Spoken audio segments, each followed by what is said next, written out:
අද අපි මේ ඇවිල්ලා ඉන්නේ මඩොල් දුවට.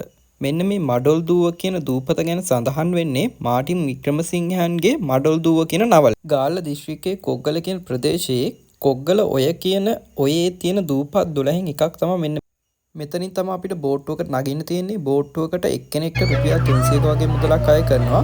අපි ගිහින් බලමු මේ අත්දැකීම කොහොමද අපිට ගන්න පුළුවන් වෙන්නේ කියලා.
ඔන්න ඔය විදිහට තමයි අපි මඩොල් දුවට ආවේ.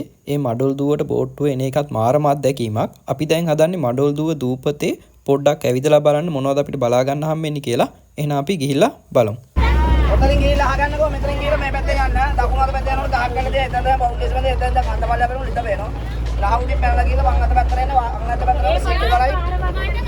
වම් අත පැත්තට යනවා සෙක්කු කරයි කොම්පියුටර් පුල්ලා දෙනවා. මඩොල් දුව කියලා කියන්නේ අක්කර 3ක 4ක වගේ කුඩා ප්‍රදේශයක විහිදිලා තියෙන කුඩා දූපතක්.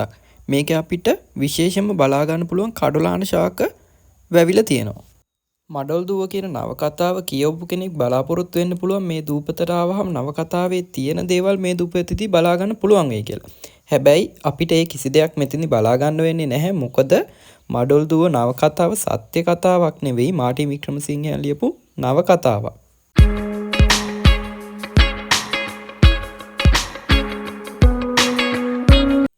අපි දූපත ඇතුළට පොඩ්ඩක් ආවට පස්සේ ටිකක් වහින්න පටන් ගත්තා. වැස්සෙම තමයි අපි මේක ඇතුළේ යන්නේ. මොකද ලොකු අවුලක් නැහැ. මොකද මේක සම්පූර්ණයෙන්ම ගස් වලින් වට වෙලා තියෙන හින්දා ලොකු වැස්සක් ආවත් ඒක අපිට ලොකුවට දැනෙන්නේ නැහැ. ඒ වගේම මේක ඇතුළේ ඇවිදින එකත් වෙනම අත්දැකීමක්. මොකද මේක අපිට යන්න තියෙන ගොඩක් වැල් මැදින් අස්සෙන් රිංගලා ඒ වගේ තැන් ගොඩක් මේකේ බලා ගන්න පුළුවන්.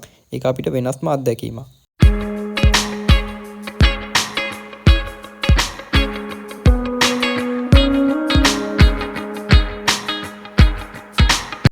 අපි කොහොම හරි මඩොල් දුවේ රවුමක් කැරකිලා ආපහු බෝට්ටුව නතර කරලා තියෙන ස්ථානයට ආවා. බෝට්ටුවට නැගලා ආපහු අපි ආපු තැනට යන්න. ඔන්න ඔය විදිහට අපි බෝට්ටුවට ආපහු නැගලා කොග්ගල ඔය වටේ පොඩි රවුමක් ගිහිලා බලන්න යන්නේ.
ඒක වදින්න ඕනේ.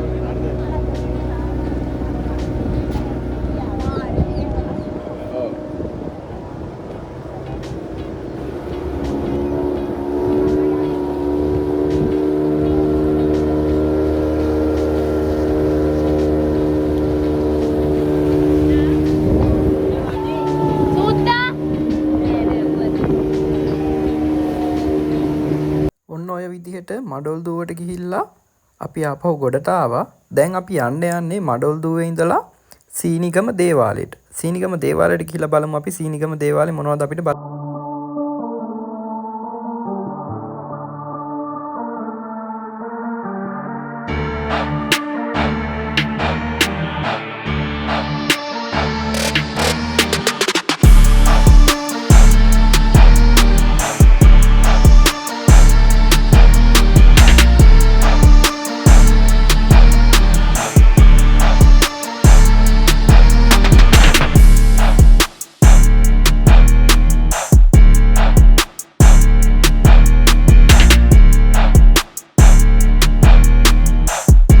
දැන් අපි මේ ඇවිල්ලා ඉන්නේ සීනිගම දේවාලයට. සීනිගම දේවාලේ කොටස් දෙකක් තියෙනවා. එකක් මුහුදෙන් එගොඩ, අනිත් එක මුහුද මැද තියෙන දේවාලය. මුහුද මැද තියෙන දේවාලයට අපි ගියපු දවසේ යන්න බැරි වුණා. මොකද මාස 3කට දේවාලේ වහලා කියලා තමයි අපිට ආරංචි වුණේ.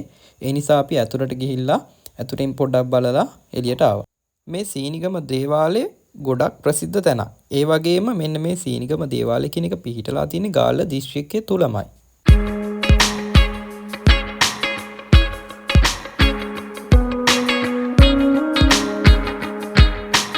ඔන්න ඔය විදිහට තමයි අපි සීනිගම ගමනත් අපිට අවසන් වුණේ. ඒ වගේම හැමෝටම ආරාධනා කරනවා මගේ YouTube channel එකත් එක්ක දිගටම රැඳී ඉන්න කියලා. හැමෝටම සුබ දවසක්.